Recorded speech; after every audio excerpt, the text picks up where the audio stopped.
Pool है वो stagnant होता है, यानी उसकी मूवमेंट जो होती है वो स्टेगनेंट होती है। तो यहाँ पे पूल और रिवर दोनों की मूवमेंट के बारे में बात हो रही है कि पानी जो है एक में फ्लो कर रहा है और एक में स्टेगनेंट है, वो वहां पे रुका हुआ है। पॉक है, हूफ, हॉर्स, ठीक है। ये उनके बॉडी पार्ट है और सेम बॉडी पार्ट्स की बात हो रही है। इन कैट के जिस बॉडी पार्ट की बात हो रही है हूफ, हॉर्स के भी उसी बॉडी पार्ट की बात हो रही है, सेम जो बॉडी पार्ट है उनकी। ऑफ कोर्स इंग्लिश जो है डिफरेंट है। इसके बाद ऑर्निथोलॉजिस्ट, बर्ड आर्कियोलॉजिस्ट, तो नॉलेज और किस चीज के बारे में, उसका टॉपिक क्या है, नॉलेज एंड टॉपिक के बारे में बात हो रही है, स्टडी एंड टॉपिक के बारे में बात हो रही है। ठीक हो गया। इसके बाद पीकॉक इंडिया, बियर, तो इट मीन्स कि पीकॉक इंडिया में पाए जाते हैं, तो बियर कहां पाए जाते हैं, रशिया में पाए जाते हैं। So this was all about analogy. ठीक हो गया जी। ये हमारा जो है चैप्टर यहाँ पे क्लियर होता है और मुझे आप लोग अपने आंसर्स बताना हैं। हमारा लेक्चर नंबर बेसिकली ये 2 है। ठीक है जी। क्योंकि लेक्चर नंबर 1 को हमने अभी आके फिनिश किया है, जो कल हमारा, क्योंकि ओरिएंटेशन भी हमारी थी और ओरिएंटेशन में हमारा पूरा आधा घंटा जो है उसके अंदर डिस्कस हो गया। तो लेक्चर नंबर 2 हमारा स्टार्ट हो चुका है, जिसको हम कहते हैं पंक्चुएशन। और पंक्चुएशन जो है आपको लेक्चर नंबर 2 पे इसलिए सिखाई जा रही है कि आपने कुछ भी अगर लिखना हो, अगर आपने नरेशन करनी है, एक्टिव पैसिव करने हैं, करेक्शन करनी है, आपने आप बेहतर होना लाजमी है। और एक लेक्चर होता है। कोशिश मेरी होती है कि पंक्चुएशन के बारे में अगर आपकी ये राय है कि पंक्चुएशन को कोई हम 10-15 स्लाइड्स में फिनिश कर देंगे, ऐसा बिल्कुल भी नहीं। पहले से आपको बता दूं कि पंक्चुएशन पे मैंने बहुत ज्यादा मेहनत कराता हूँ स्टूडेंट से, और मैं इसी वजह से मेहनत कराता हूँ कि मैं चाहता हूँ कि आपकी जो पंक्चुएशन है, क्योंकि 5 नंबर की वैसे भी होती है, यानी प्रॉपर 5 मार्क्स है पंक्चुएशन के, लेकिन इसके अलावा आप 200 नंबर में पंक्चुएशन, फर्ज करें एक बंदे की पंक्चुएशन, फर्ज कर लेते हैं कि उसकी पंक्चुएशन की कोई मिस्टेक नहीं, तो इट मींस कि वो कम अज कम, अगर मैं मुबालगा राय नहीं कर रहा, तो वो 50 नंबर सेव करता है, 50 मार्क्स वो सेव करता है आउट ऑफ 200। इट मीन की पंक्चुएशन खराब है तो आपने वो 50 नंबर लूज करने हैं आउट ऑफ 200। ये बहुत बड़ा नंबर है। अगर मैं 10 नंबर भी कह देता हूं तो आपको बहुत ज्यादा इसमें फिक्र होनी चाहिए, लेकिन मैं कह रहा हूं आउट ऑफ 200 50 मार्क्स एटलीस्ट आपके पंक्चुएशन की वजह से खराब होते हैं। फर्ज करें आपने गलत पंक्चुएशन वाले 5 नंबर को छोड़ दें, वो तो है ही सही, आपने प्रेसी के अंदर फर्ज करें एक कैपिटलाइजेशन टाइटल के अंदर गलत किया, आपने वहां पर डैश का इस्तेमाल या कॉलन का या सेमी कॉलन का इस्तेमाल गलत किया है, तो आपके टाइटल के नंबर उड़ गए। जो आपको 2 से 3 नंबर मिल सकते थे उस टाइटल की वजह से, वो मुकम्मल तौर पे उड़ गए। इसी तरह अगर आपने प्रेसी और प्रेसी के अंदर आपने फर्ज करें किसी जगह पे आपने अपॉस्ट्रॉफी लगानी थी और अपॉस्ट्रॉफी आपने नहीं लगाई, तो प्रेसी इस बारे में इतने सेंसिटिव है प्रेसी कि कहते हैं कि अगर किसी की प्रति बहुत अच्छी हो जाए और उसको आप एक्स्ट्रॉर्डिनरी के नंबर, एक्स्ट्रॉर्डिनरी समझते हैं, दैट इज एक्स्ट्रॉर्डिनरी, तो उसके बावजूद भी एक्स्ट्रॉर्डिनरी जो प्रेसी होती है जिसमें कोई मिस्टेक नहीं होती, तो एग्जामिनर जो है उसको 12-13 नंबर इससे ज्यादा फिर भी नहीं देता। आपको बहुत बुरा लगेगा, आप कहेंगे ये क्या तरीका है, तो इसमें पाकिस्तान में बहुत सारी ऐसी चीजें हैं जिसके ऊपर आप ये कह सकते हैं कि ये क्या तरीका है, और आजकल तो बहुत ज्यादा ही हो गई है, तो इसलिए इस बारे में आप ना सोचें। लेकिन मैं आपको ये बता दूं कि पंक्चुएशन की अहमियत क्या है, क्योंकि लेक्चर देने से पहले पंक्चुएशन में क्या क्या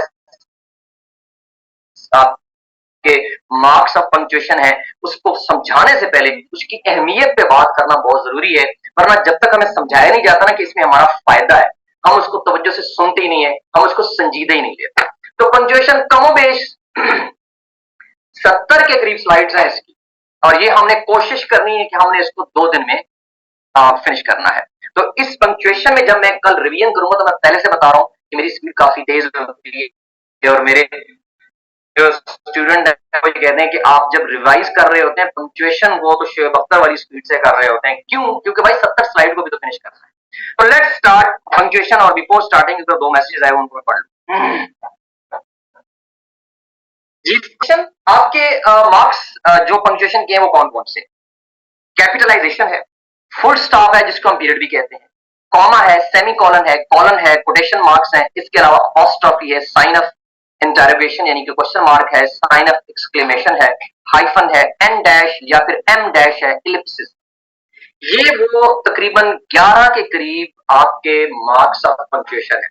लेकिन यहां पे मैं एक चीज आपके सामने शेयर कर दूं कि अगर आप लोग इन 11 में से 5-6 जो शुरू के वाले हैं खास तौर पर, यानी कि capitalisation, full stop, comma, semicolon, colon और अपॉस्ट्रोफी, अगर आप इन 5 मार्क्स ऑफ पंक्चुएशन को अच्छी तरह कर लें और आप ये दावा करें कि इनमें मेरी कभी मिस्टेक नहीं आ सकती, तो मेरा ये मानना है कि हम जो कुछ भी लिखते हैं 200 इंग्लिश के पेपर में, जो 200 का पेपर होता है आपका इंग्लिश एसेन कंपटीशन, मेरा ये एक्सपीरियंस कह लें, मेरी ये ऑब्जर्वेशन कह लें, वो ये है कि आपकी 70 to 80% जो पंक्चुएशन है इन 200 के पेपर्स में, वो इन 5 मार्क्स ऑफ पंक्चुएशन के इर्द गिर्द घूमती है, यानी full stop, capitalisation, apostrophe, comma, colon, semicolon, इनके। मैं ये कतई नहीं कह रहा कि आपको इंटरोगेशन जो कि बहुत आसान है ऑफ कोर्स उसके बारे में मालूमात नहीं होनी चाहिए, या एक्सक्लेमेशन जो कि बहुत कम यूज होता है, हाइफन जो कि बहुत कम यूज होता है, एन डैश, एम डैश और एलिप्सिस जो कि बहुत कम यूज होती हैं, बहुत ही रेयर यूज होती हैं, कि इसके बारे में आपको बिल्कुल नॉलेज नहीं होना चाहिए। इसके बारे में नॉलेज होना बहुत जरूरी है, क्योंकि पंक्चुएशन को तो डेफिनेटली आपने वो पंक्चुएशन के मार्क्स को तो डील करना ही है। तो लेट्स स्टार्ट। आई होप के वी हैव 6 मिनट्स मोर। इस 6 मिनट में हम लोग स्टार्ट करते हैं। 6:50 पर हम लोग नमाज की ब्रेक लेंगे। सबसे पहले हम डील करते हैं कैपिटलाइजेशन।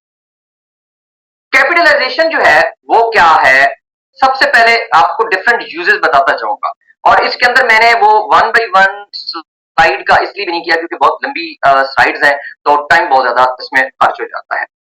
जनाब सबसे पहला जो इसके अंदर आ जाता है वो आता है starting letter of a sentence. कभी भी आप सेंटेंस का आगाज कर रहे हैं तो बड़ी वाज़ेह सी बात है कि आप पहला लेटर, चाहे वो पंक्चुएशन है, चाहे वो कुछ भी है, वो उसको आप कैपिटलाइज करेंगे। प्रोनाउन आए, जहां भी आएगा दरमियान में, एंड पे, शुरू में, उसको आप कैपिटल करेंगे। ब्रांड नेम्स, जो यूजुअली हम फेमस ब्रांड्स की बात कर रहे होते हैं, उनका जो पहला लेटर होता है यूजुअली वो कैपिटल लेकर जाता है। लेकिन कुछ ब्रांड्स ऐसे हैं जो कि खुद को कैपिटल ही लिखते हैं, तो आप भी उनको कैपिटल ही लिखेंगे अगर आपके नॉलेज में है। इसके बाद प्रॉपर नाउन्स हैं, जैसे कि नाम्स हैं, अहमद वगैरह, इनके भी कैपिटल आप लिखेंगे, चाहे वो सेंटेंस के दरमियान में आएंगे, एंड पे आएंगे, शुरू में आएंगे। कंपनीज जो कि again we are again most of the time talking about the famous companies, तो उनके भी जो आप कैपिटल वर्ड होगा, पहला लेटर, उसको आप कैपिटलाइज करेंगे। ओके जी, ये चूंकि बहुत याद रहे, ये कोई इस ऐसी चीज नहीं है कि जिसके ऊपर मैं बहुत ही एक एक पॉइंट पे लेक्चर झाड़ता फिरूं आपको। हाँ, अगर किसी को कोई पॉइंट मिस हो जाता है तो मैं इसको जरूर रिपीट करूंगा। डेज एंड मंथ्स, यानी आपको वेडनेसडे, मंडे, फ्राइडे, उनका पहला लेटर आप कैपिटल लिखेंगे। जनवरी, फरवरी, मार्च, पहला लेटर कैपिटल लिखेंगे। गवर्नमेंट के मैटर्स जो गवर्नमेंट से रिलेटेड होते हैं, पाकिस्तानी कॉन्स्टिट्यूशन, तो आप इनके, आप जो ब्लू है आपको कैपिटल नजर आ रहे हैं। इलेक्ट्रल रिफॉर्म्स, इसके भी आप पहले लेटर्स को कैपिटल करेंगे। Human rights practices, you will capitalise these first letters. अच्छा, ये आपको प्रोवाइड कर दी जाएगी, ये लेक्चर आपको प्रोवाइड कर दिया जाएगा। तो चूंकि मैं डेफिनेटली इसमें मेरी स्पीड थोड़ी सी ज्यादा है, नेचर ऑफ टीचिंग जो है वो चूंकि आसान है इसमें, और इसमें कोई ऐसी चीज नहीं है जिस पर मैं बहुत ही इन डेप्थ लेक्चर आपको दूं। सो डेफिनेटली हम लोग ये सारी चीजें आपसे, मैं ये लेक्चर आपसे शेयर हो जाएगा, और आप स्कूल से भी बैठकर भी इनको देख सकते हैं। बट चूंकि क्लास के अंदर समझाना भी जरूरी है, और कुछ चीजें ऐसी हैं जो समझने वाली हैं, जो पॉइंट्स ऐसे आएंगे जिनको हमने समझना है, तो हम उन पर रुकेंगे भी सही और उनको हम एक्सप्लेन भी करेंगे। इसके बाद हिस्टोरिकल इवेंट्स एंड इराज, जैसे कि वर्ल्ड वॉर, ठीक है, द रेनेसा, आप जानते हैं कि ये 14th सेंचुरी में इटली में हुआ था, और फिर बाद में 15th सेंचुरी के अंदर 16th सेंचुरी में यूरोप में आया था। तो रेनेसा एक बहुत मशहूर और मारूफ मूवमेंट है, तो एक हिस्टोरिकल इरा है, हिस्टोरिकल इवेंट है। द ब्लैक डेथ, याद रहे कि ये द ब्लैक डेथ, ये वो ब्लैक डेथ है जो कि यूरोप के अंदर आई थी। आई थिंक शायद मे बी शायद 12th या 13th सेंचुरी की बात है, उसके अंदर आई थी। तो उसके अंदर ये एक हिस्टोरिकल इवेंट है, यानी कि ये कोई ऐसी चीज नहीं है कि जो वैसी ब्लैक डेथ किसी आम कॉमन हमें बता दिया गया, ये बाकायदा एक हिस्टोरिकल इवेंट है। इसके बाद इंस्टीट्यूशन है। अब इंस्टीट्यूशन ने चूंकि उन्होंने नाम ही अपना ये सारा इसी तरह रखा हुआ है, तो आपको इसी तरह ही लिखना है। एकेडमी है, पंजाब कॉलेज है, national university of modern languages है। तो आप यार ये देख रहे हैं कि आपने प्रेपोजिशन को कैपिटलाइज बिल्कुल भी नहीं किया। ऑफ कोर्स आप नहीं करेंगे इस सिचुएशन के अंदर। Special occasions and festivals, the Father's Day, Iqbal Day, Eid ul Fitr, Christmas, इन सब के जो के स्पेशल ओकेजन्स हैं, जो फेस्टिवल्स हैं, जो फेमस फेस्टिवल्स होते हैं ट्रेडिशंस किसी भी कल्चर के, उनके भी पहले लेटर्स को आप कैपिटल करते हैं। इसके बाद आते हैं names of religions and proper adjectives, जो कि उस रिलीजन से मिलते हो, यानी रिलीजन के रिलेटेड एडजेक्टिव्स की बात हो रही है। तो यहाँ है Islam, Hinduism, Christianity, Buddhism, Islamic, Hindu, Buddhistic. तो ये जितने वर्ड्स रिलीजन है या फिर रिलीजन का हमने उनको एडजेक्टिव बना दिया हमने रिलीजन को, तो वो उसके अंदर भी हम लोग इनको कैपिटल करते हैं। स्ट्रीट्स, द सिक्स्थ रोड, ठीक है, द पॉलिटेक्निक स्ट्रीट, मरी रोड, चंडीगढ़ रोड, तो इसके अंदर भी आप जो कैपिटलाइज कर रहे हैं वो जो है पहले लेटर्स को आप कैपिटलाइज कर रहे हैं। इसके बाद न्यूज़पेपर एंड लेक्स, ठीक है, इतने आपके न्यूज़पेपर है। अब डॉन इसलिए कैपिटल सारा लिखा गया है क्योंकि वो लिखते ही इसको कैपिटल है। तो जैसा कि पहले भी एक इंस्टेंस आया था कि जिसमें आपको कहा था कि अगर वो प्रोडक्ट या कोई भी वो अखबार, मैगजीन, कोई भी है चीज, कंपनी, अगर वो सारे कैपिटल लिखती है तो फिर आपको इसको कैपिटल करके लिखना चाहिए। और कुछ ऐसे होते हैं कि जिनके साथ द नहीं लिखा होता, जैसे कि डॉन के साथ द डॉन नहीं लिखा हुआ, तो आप उनका दा भी नहीं लगाएंगे। यहाँ वैसे आर्टिकल की बात हो नहीं रही, लेकिन मैंने आपकी कंफ्यूजन को दूर करने के लिए बता दिया। इसके बाद आते हैं nationalities, Pakistani, Indian, American, Canadian, जितनी भी नेशनैलिटीज हैं उनके भी आप फर्स्ट लेटर्स को कैपिटलाइज करेंगे। इसके बाद आइए हम डिस्कस कर चुके हैं फैमिली नेम्स, द बिटरिंग्स, आप जानते हैं ये ब्रिटिश रिलेटेड फैमिली है। The Bhattis, the Sheikhs, the Singhs, the Awans, the Jarrals, the Arains, whatever, ठीक है जी। और इसके बाद लैंग्वेज की जब बात करेंगे आप, या फिर इसको बतौर सब्जेक्ट भी बात करेंगे, तो तब भी आप ई कैपिटल लिखेंगे, वो आगे आएगा, बट उसका हम डिस्कस कर लेंगे।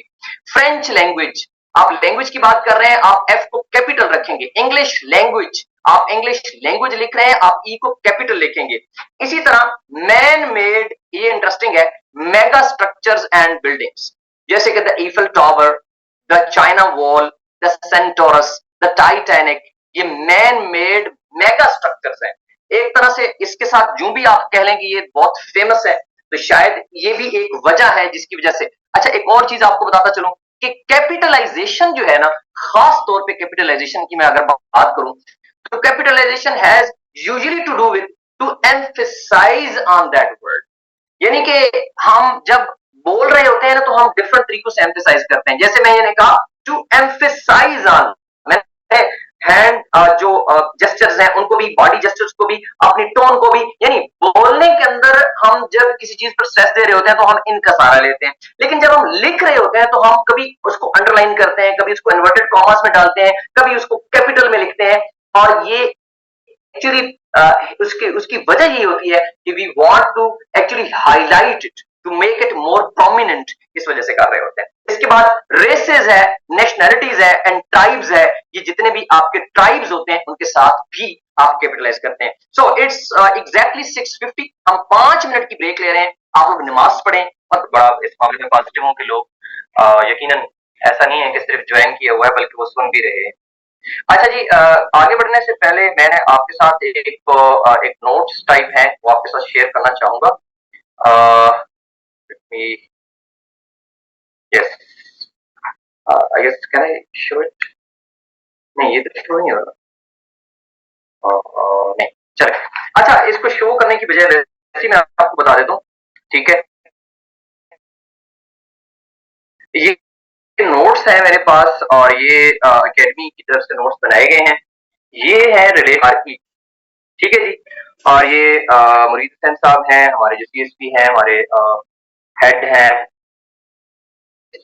जो है इसकी शक्ल में उनको बनाया है, उसके आंसर्स भी दिए गए हैं। और ये तकरीबन कोई मेरे नजर में इसमें पेयर ऑफ वर्ड्स भी शामिल हैं, पास पेपर्स वाले, और जो इम्पोर्टेंट उनको लगा है। और ये लिस्ट 50 उन्होंने बनाई है, कोई 15-15 वर्ड्स करके।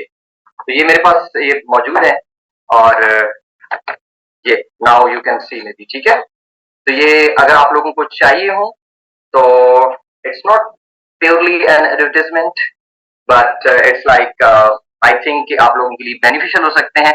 अगर आपको चाहिए हो तो अरसलान साहब ग्रुप के अंदर मौजूद है, वन ऑफ द एडमिन्स, उसमें एक एडमिन मैं हूँ, एक आई थिंक अहमद साहब हैं जो कि ऑनलाइन को जो सारी आपकी क्लास आप तक पहुंचा रहे हैं, और तीसरे जो है वो अहमद साहब हैं, अरसलान साहब sorry.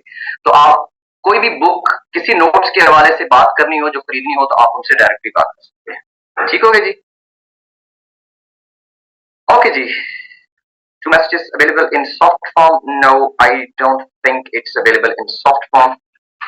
Yeah, these are empty and basically इनको एमसीक्यूज की शक्ल में आपको पेश किया जा रहा है, यानी कि जो मैंने आपसे लिस्ट शेयर की है वो आई थिंक एमसीक्यूज की शक्ल में नहीं है, और एमसीक्यूज की शक्ल में इन्होंने सिनोनिम्स और एंटोनिम्स करके पेश कर दिया है। कुछ इसमें से वो चीजें हैं जो आपकी एमपीटी की किताब में भी मौजूद हैं, तो it's up to you. Different books होती हैं, डिफरेंट ऑप्शंस होते हैं, डिफरेंट तरीके होते हैं पढ़ने के, और तो आप लोग इसको डिसाइड कर सकते हैं। आप फर्स्ट रिटर्न किस का लेंगे? बहुत आगे की बात कर रही हैं राधे साबित, बट टेस्ट आपके लगातार चलते रहेंगे इसी तरीके से हर क्लास में। जैसे कि आज मैंने आपको टेस्ट 2 दिए एनालॉजी के, तो जैसे ही हम इस पंक्चुएशन को खत्म करेंगे तो हमारा पंक्चुएशन का टेस्ट होगा। फिर जैसे ही हम करेक्शन को खत्म करेंगे तो करेक्शन के साथ साथ, बल्कि करेक्शन का टेस्ट हमारा ऑलमोस्ट डेली बेस्ड पे एक टेस्ट होता है, तो अगर डेली ना भी हो तो हमारे 3 टेस्ट हैं करेक्शन के। सो हर टेस्ट के साथ, हर टॉपिक के साथ हमारे जो है मौजूद है। MPT book of CSP is additional. Additional means like it's a very good book for the preparation of MPT, जिसके अंदर ये सारी चीजें मौजूद हैं।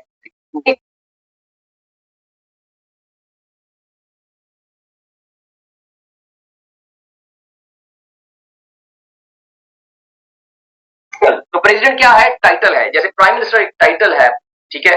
प्रेसिडेंट एक टाइटल है, किसी बंदे के साथ जुड़ा है, किसी चीज के साथ जुड़ा है, किसी इंस्टीट्यूट के साथ जुड़ा है।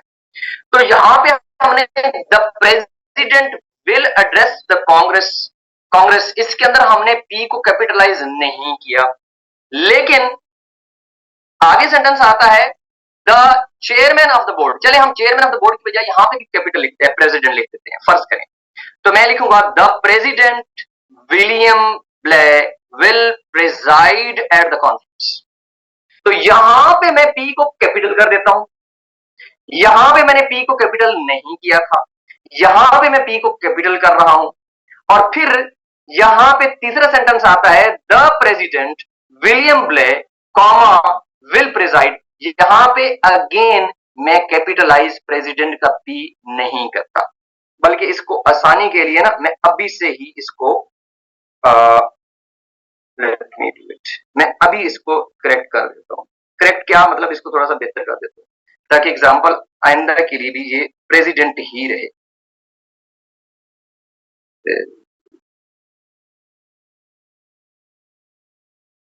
ओके जी, और इसके साथ इसको भी प्रेसिडेंट कर देते हैं।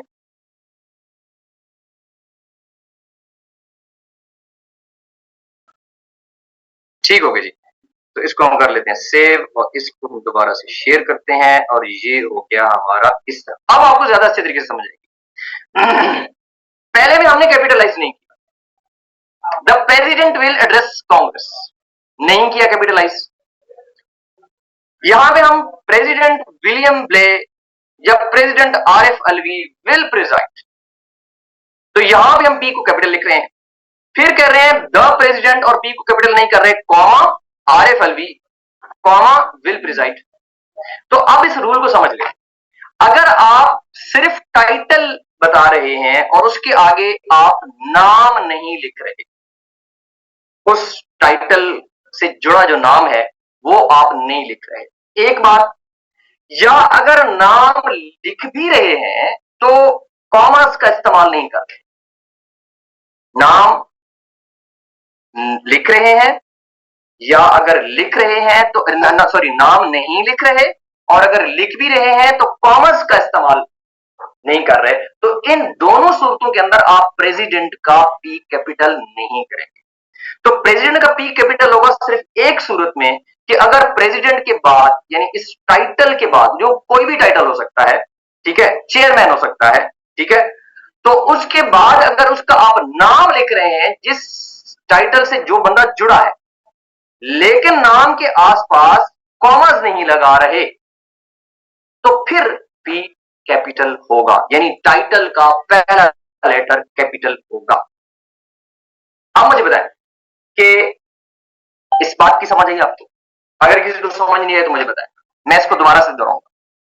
मैं चाहता हूं कि आप मुझे बताएं कि इसकी समझ आई है या नहीं आई आप। क्लियर? एक ने कहा है नो, ठीक है जी। दो लोगों ने कहा है रिपीट करें, तो मैं इसको रिपीट करता हूं, प्लीज आपने अब तवज्जो से सुनना है। दोबारा से मैं इसको एक्सप्लेन करने लगा हूं। जिन लोगों ने खासतौर पर नो कहा है, मैं इसीलिए आपसे पूछा, अब आप लोग दोबारा से पढ़ें। पहला सेंटेंस है हमारे सामने, the president will address Congress. Case क्या हम स्टडी कर रहे हैं? केस स्टडी कर रहे हैं कि कैपिटलाइजेशन कहां पे करनी है और कहां पे नहीं करनी। हाँ, और हमारा टारगेट वर्ड क्या है? प्रेसिडेंट, यानी कि टाइटल, या जिसको हम लोग इंग्लिश में सोशियो लिंग्विस्टिक्स पढ़ते हैं तो हम कहते हैं एड्रेस टर्म। ठीक है, वो एड्रेस टर्म वैसे बहुत बड़ा एक फील्ड हो जाती है, बट चले हम इसको टाइटल पे ही महदूद रखते हैं। तो टाइटल हमारा है प्रेसिडेंट, तो हमने देखना है कि प्रेसिडेंट का पी कहां पे कैपिटल होगा और कहां पे कैपिटल नहीं होगा। तो हमारे पास सेंटेंस है तीन। एक सेंटेंस है द प्रेसिडेंट विल एड्रेस, दूसरा सेंटेंस है द प्रेसिडेंट विलियम ब्ले, यानी नाम भी ले रहे हैं प्रेसिडेंट का और उसका टाइटल भी बोल रहे हैं, और तीसरा सेंटेंस है द प्रेसिडेंट और नाम भी ले रहे हैं और नाम के आसपास कॉमर्स भी लगा रहे हैं। तो ये तीन डिफरेंट सिचुएशंस हैं। तो अब हमें देखना पड़ेगा कि किस सिचुएशन में प्रेसिडेंट का पी कैपिटल होगा और किस सिचुएशन में प्रेसिडेंट का पी कैपिटल नहीं किया जाएगा। तो पहली सिचुएशन क्या है कि प्रेसिडेंट यानी टाइटल आप बता रहे हैं लेकिन नाम नहीं ले रहे, तो इट मींस कि सिर्फ अगर टाइटल बयान कर रहे हैं तो फिर प्रेसिडेंट का पी कैपिटल नहीं होगा। दूसरी केस, आप प्रेसिडेंट के साथ उसका नाम भी ले रहे हैं, तो यहां पे प्रेसिडेंट का पी कैपिटल होगा। तीसरी सिचुएशन में प्रेसिडेंट का नाम तो ले रहे हैं लेकिन उस नाम को इन कॉमा से सेपरेट कर रहे हैं, यानी प्रेसिडेंट कॉमा प्रेसिडेंट का नाम कॉमा और फिर सेंटेंस आगे, और इस सिचुएशन में भी प्रेसिडेंट का पी कैपिटल नहीं होगा। तो दो सिचुएशंस में प्रेसिडेंट का पी कैपिटल नहीं हो रहा, और एक सिचुएशन जिसके अंदर हम नाम कॉमर्स लगाए बगैर लिख रहे हैं उसमें प्रेसिडेंट का पी यानी टाइटल का पी पहला लेटर कैपिटल। अब मुझे बताएं कितने लोगों को समझ आ रही है? अगर किसी को नहीं आई तो फिर मैं दोबारा से।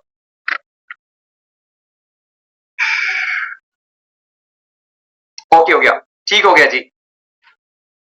थर्ड वाला पॉइंट चले जी। एक स्टूडेंट ने कहा थर्ड वाला पॉइंट तो नो इशू, आपने पेश, अगर मैं टीचर होके इस चीज से तंग नहीं आता कि कोई मुझे स्टूडेंट दूसरी दफा बात करे और मैं उसको एक्सप्लेन ना करूं, तो जो सुन रहे हैं हमारे बहुत ही नॉलेज के थम, आप लोग भी परेशान ना हुआ करें, ठीक है। यहाँ पे तीसरा पॉइंट क्या है कि टाइटल है, टाइटल हो सकता है चेयरमैन, टाइटल हो सकता है प्रेसिडेंट, ठीक है, कोई भी। तो प्रेसिडेंट का पी हमने कैपिटल क्यों नहीं किया यहाँ पे? तीसरा पॉइंट इसलिए नहीं किया कि रूल ये कहता है कि अगर टाइटल के फौरन बाद कॉमा लगा के आपने उस टाइटल वाला बंदा जो उसका नाम है वो भी लिख दिया लेकिन कॉमर्स लगा दिए आसपास, तो उस सूरत में प्रेसिडेंट का पी या कैपिटल आप उसको पी को नहीं करेंगे। That was the rule. All right जी, सो आगे बढ़ते हैं जी, आगे बढ़ते हैं। और मैंने आपको पहले बताया था कि कुछ रूल्स ऐसे हैं जिनको बस आपको बता देना काफी है, और कुछ रूल्स ऐसे हैं कि जिनको समझाना जरूरी है। तो इसलिए जहां भी कोई ऐसा रूल आएगा जिसको समझाना जरूरी होगा, तो मुझे कोई जल्दी नहीं है। अगर आप में से किसी को जल्दी है तो आपकी अपनी चॉइस है, मुझे कोई जल्दी नहीं है, और मुझे ये भी पता है कि मैंने 16 लेक्चर्स में इसको फिनिश करना है, and I know it, that's my art. Alright, okay, so capitalise if directly addressing. अच्छा, ये अगेन बहुत इंटरेस्टिंग रूल आने वाला है, और इसको भी आपने समझे, बहुत इंटरेस्टिंग रूल है, समझने वाला रूल है कि अगर आप डायरेक्टली किसी को एड्रेस कर रहे हो इस तरह से, focus on your studies brother, behave yourself son, तो आप डायरेक्टली एक बंदे को इस अंदाज में डिस्कस कर रहे हैं जिसके अंदर आप उसको कुछ बात करते हैं और फिर उसका टाइटल बोल रहे हैं, उसका नाम नहीं बोल रहे हैं। तो यहां पे आप उसको बी कैपिटल लिख रहे हैं और एस कैपिटल लिख रहे हैं। और अगर आपको मैं वापस उस रूल की तरफ लेकर जाऊं तो ये रूल उस रूल से कुछ ज्यादा डिफरेंट नहीं है। उसकी वजह यह है कि आगे आने वाले रूल में वही चीज डिस्कस होगी कि अगर इसका नाम ले लिया विदाउट कॉमास के साथ तो फिर भी कैपिटल होगा, और अगर फिर कैपिटल नहीं फिर भी कैपिटल होगा, यस एग्जैक्टली, ठीक है। और अगर आपने कॉमास आ गए तो फिर आपने कैपिटल नहीं करना, तो कुछ उस पिछले रूल्स के साथ इसका मिलता जुलता है। लेकिन फर्क यहां पे यही आ रहा है कि यहां पे हम उसका नाम नहीं ले रहे, उसके बावजूद भी हम इसका बी जो है वो कैपिटल कर रहे हैं, और ये रूल इस थोड़े से पॉइंट के साथ उससे थोड़ा सा डिफरेंट है। अच्छा, डोंट वरी, जब ये स्लाइड फिनिश होगी तो मैं आपसे पूछूंगा कि किस रूल की समझ नहीं आई। पैनिक नहीं होना आपने। Capitalise if the name of relation is mentioned.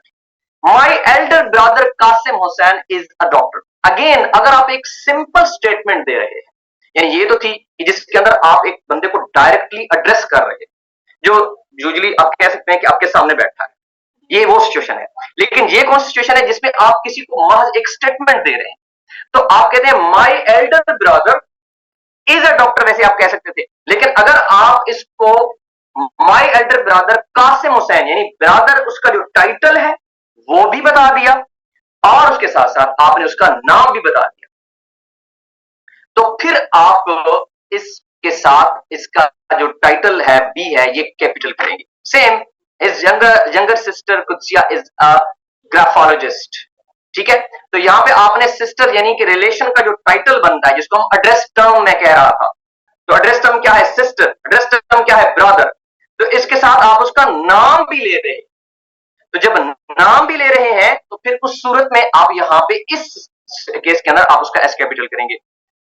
लेकिन अगर आप एक नॉर्मल स्टेटमेंट में, लास्ट रूल पढ़ रहा हूं डू नॉट कैपिटलाइज वाला, कि अगर नॉर्मल स्टेटमेंट देते हैं जैसे my elder brother is a doctor, यहां पे आपने नाम नहीं लिखा, तो फिर इस सूरत में आप ब्रदर जो है उसका बी कैपिटल नहीं कर रहे, सिस्टर का आप एस कैपिटल नहीं कर रहे, मैटरनल ग्रैंडफादर का एम या जी नहीं कैपिटल कर रहे।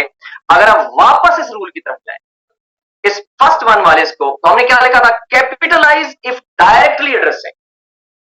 तो यहां पे क्या था? Focus on your studies brother, directly address कर रहे हो आप। यहां पे इस केस में आप डायरेक्टली एड्रेस नहीं कर रहे, you are just telling someone, या एक स्टेटमेंट दे रहे हैं। तो ये जो इस स्लाइड के ऊपर रूल्स हैं जो हमने अभी डिस्कस किए हैं, अगर आप में से किसी को समझ नहीं आए तो मुझे यूं करके बता दें कि सर फर्स्ट वाले को एक्सप्लेन कर दें, सेकंड वाले को या थर्ड वाले को कहा है, यहां पे हम कैपिटलाइज नहीं करेंगे। अच्छा, इसमें एक पॉइंट उन्होंने कहा है कि थर्ड पॉइंट डिस्कस कर रहे हैं, तो मैं दोबारा से बता देता हूं। थर्ड पॉइंट बुनियादी तौर पर रूल की रिवीजन है जो पहले हम पढ़ चुके हैं, कि अगर आप एल्डर ब्रदर यानी कि आपने ब्रदर लिखा, एक आपने टाइटल या जो इसको आप एड्रेस टर्म कह लें या टाइटल कह लें, वो आपने डिस्कस किया लेकिन इसका नाम नहीं लिखा, तो यहां इस सूरत में जो ब्रदर का बी है वो कैपिटल नहीं होता।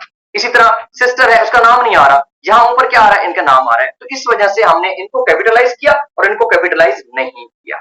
आगे बढ़ते हैं जी। ओके जी, so address title heading salutation complimentary close, ये आ गया है कि जब आप ये लेटर एप्लीकेशन हम लोग लिखते ही रहते हैं और इसके बड़े मसाइल होते हैं। लोग ऊपर दो मैसेज आ गए हैं, मुझे देखने दें। Sir it means if proper noun is not mentioned, और एक सेकंड भाई, एक second sir, it means if proper noun is not mentioned तो कैपिटलाइज नहीं करेंगे। थर्ड पॉइंट जी, एग्जैक्टली, बिल्कुल ठीक कहा आपने। अगर कासिम हुसैन के बाद कामा आ जाए then B will be capital. और कासिम हुसैन कितने गया? यानी कामा वाला रूल वही रहेगा जो हमने पढ़ा है। प्लीज, जो कामा वाला रूल हमने पढ़ा था कि कॉमर्स के अंदर अगर आप नाम लिखते हैं तो वो वैसे ही रहेगा। ठीक हो गया sir? How can a person be expected to remember all these rules? How can a person be expected to have a safe and a very easy passage towards CSS? भाई साहब, CSP बनना चाहते हो आप, जिले के ऊपर हुक्मरानी करना चाहते हो, तो स्टडी तो करना पड़ेगी, मेहनत तो करना पड़ेगी। बहुत सारी दुनिया है जो ये मेहनत नहीं कर पाती। और हाँ, अगर हुमायूं साहब आप अखरोट खाएं, बादाम खाएं, ठीक है, और डॉक्टर के मशवरा से, बाय द वे, तो आप अपनी मेमोरी को तेज करें, शार्प करें अपनी मेमोरी को, बायोलॉजिकली फिजिकली भी आप इसको इंप्रूव करें, और मेंटली खुद को भी समझाएं कि मुझे ये करना है। There is no other rule, ठीक है। और अगली बात, अगर मैं प्रैक्टिकली बात करूं तो रूल्स को भाई साहब बड़ा आसान काम है कि जब ये आपको मैं लिखवा रहा हूं तो एक तो तवज्जो से और रेगुलरली लेक्चर को सुने। दूसरा क्या करें कि आप अपनी नोटबुक पे उसकी 2-4 एग्जांपल्स लिखें। मेहनत करें भाई साहब। जी हाँ। अच्छा जी, इसके बाद क्या है जी? It seems absolutely impracticable. जी, इम्प्रैक्टिबल बहुत सारी चीजें हो सकती हैं। हुमायूं आपको बहुत गुस्सा, I see if it is, I don't remember, but अगर किसी ने रेफरेंसेस साइटेशन के हवाले से पूछना है तो सेपरेटली मुझसे डिस्कस कर सकता है। I am also doing my PhD, publish my 6 articles, तो अच्छी मुझे मेरी रेफरेंसिंग है, उसमें मैं आपसे गाइड कर सकता हूँ आपको।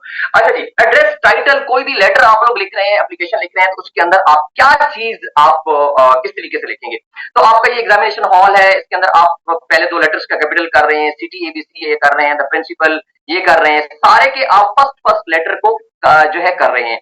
लेकिन एक चीज जो है कि अगर आपकी 3 वर्ड सैल्यूटेशन, जो समझाने वाली बात सिर्फ ये है, ऊपर आसान है, सब लोगों को पता है कि ये क्या लफड़ा होता है। इन 3 words salutation, first and last words are capitalized. My dear mother, my dear father, my dear sir, my dear sir वैसे थोड़ी लोग कहते हैं। तो इसके अंदर क्या है कि हम माय का एम कैपिटल कर रहे हैं और मदर का एम कैपिटल कर रहे हैं, दरमियान वाले को नहीं कर रहे हैं। लेकिन अगर आपने रिस्पेक्टेड सर लिखा है, यानी 2 वर्ड्स हैं सैल्यूटेशन के, तो फिर दोनों कैपिटलाइज होंगे। लेकिन अगर 3 है तो फिर फर्स्ट एंड लास्ट को कैपिटलाइज करेंगे। ये एक थोड़ी सी इंपॉर्टेंट समझने वाली बात है। इसके बाद second head of the word in complimentary close is not capitalised, जो आपका कॉम्प्लीमेंट्री क्लोज होता है, यानी कि जिसके अंदर आप बाय बाय डाटा कर रहे होते हैं, उसके अंदर आप yours obediently, your son, yours affectionately, yours truly, तो अमूमन ये लोग जो है इस तरीके से ओ को या एस को या ए को और टी को कैपिटलाइज कर देते हैं, तो which is of course wrong, वो गलत हो जाता है। Words formation from proper nouns, बहुत अच्छा समझ आने वाला रूल है कि आप अगर फर्ज करें, ये देखिएगा कि आपने क्या किया। फ्रेंच क्या वर्ड है? फ्रेंच बुनियादी तौर पर एक नाउन है, बट आप जब उस नाउन से एडजेक्टिव बनाते हैं, वर्ड फॉर्मेशन क्या होती है? वर्ड फॉर्मेशन ये होती है, समझिएगा। वर्ड फॉर्मेशन क्या होती है कि आपके सामने इंग्लिश लैंग्वेज के हजारों वर्ड्स कैसे बन गए, आखिर उनको फॉर्म किया गया है, एक प्रोसेस से गुजरे हैं। इस प्रोसेस को हम कहते हैं वर्ड फॉर्मेशन। तो इंग्लिश के अंदर जो लोग लिंग्विस्टिक्स पढ़ते हैं उनको पता है कि वर्ड फॉर्मेशन तकरीबन 8 से 10 मेजर तरीके हैं जिनसे बनती है, जिसमें फॉर एग्जांपल हम क्या करते हैं कि बारोइंग कर लेते हैं, हम ब्लेंडिंग कर लेते हैं, हम क्लिपिंग कर लेते हैं, हम जो है कंपाउंडिंग कर लेते हैं। उन्हीं में से एक रूल जिसको हम लोग, एक वर्ड फॉर्मेशन का प्रोसेस जिसको हम लोग बैक फॉर्मेशन के नाम से जानते हैं, तो उसमें क्या होता है कि एक वर्ड जो बतौर नाउन इस्तेमाल होगा, आप उसको बतौर वर्ब या फिर बतौर एडजेक्टिव इस्तेमाल करना शुरू कर दें। फॉर एग्जांपल, आपके सामने एक एग्जांपल देता हूं। गूगल, अगर किसी से भी पूछो तो फौरन उसके दिमाग में आएगा कि गूगल एक चीज का नाम है, एक वेबसाइट का नाम है, एक रिसर्च इंजन है, तो ये नाउन है। बट डेफिनेटली हम इसको बतौर वर्ब भी इस्तेमाल कर सकते हैं, बतौर एडजेक्टिव भी इस्तेमाल कर सकते हैं। अगर मैं ये कहता हूं कि I googled it so many times but I couldn't find the answer, तो इसमें गूगल को मैंने वर्ब के तौर पर इस्तेमाल किया है। तो ये जो मैंने गूगल नाउन, जो सबसे पहले बतौर नाउन आया था हमारे सामने गूगल, ठीक है, तो उसको मैंने बतौर वर्ब इस्तेमाल करना शुरू कर दिया। तो वो मैंने क्या किया, मैंने वो वर्ड फॉर्मेशन की।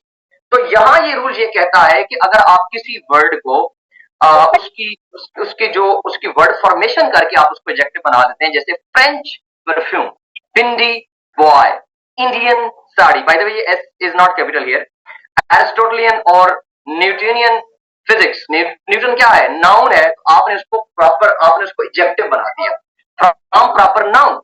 तो इस वर्ड फॉर्मेशन के प्रोसेस के अंदर भी अगर आप किसी नाउन को इस तरीके से एडजेक्टिव बना देते हैं, तो तब भी आप इसको कैपिटलाइज करेंगे। ओके जी, एक और स्लाइड हम पढ़ लेते हैं और फिर नहीं, इट विल टेक टाइम, तो हम यहाँ पे इसको फिनिश करने लगे हैं। What if 4 words instead of 3 words are used sir, for the example of my dear mother, my very dear mother, my very dear mother. पहली बात तो ये भाई को लिखता कोई नहीं है और it looks very awkward, so I feel के इसकी जरूरत भी नहीं। और मैं अगर आपको रूल बताऊंगा तो इसमें मेरी एक आप कह लेंगे क्यास यही है, क्योंकि मैं इसको प्रॉपर रूल के तौर पर नहीं पेश कर रहा, मैं अपना क्यास पेश कर रहा हूं इसके अंदर वही बात होगी कि माए का एम कैपिटल होगा और मदर का एम कैपिटल होगा। ठीक है, so thank you very much for being with me. अगर आप लोगों को आज के लेक्चर अच्छा लगा, सही समझ आई, तो I would like to have your feedback, और किसी चीज की समझ नहीं आई तो you can talk to me. Thank you very much. अल्लाह हाफिज।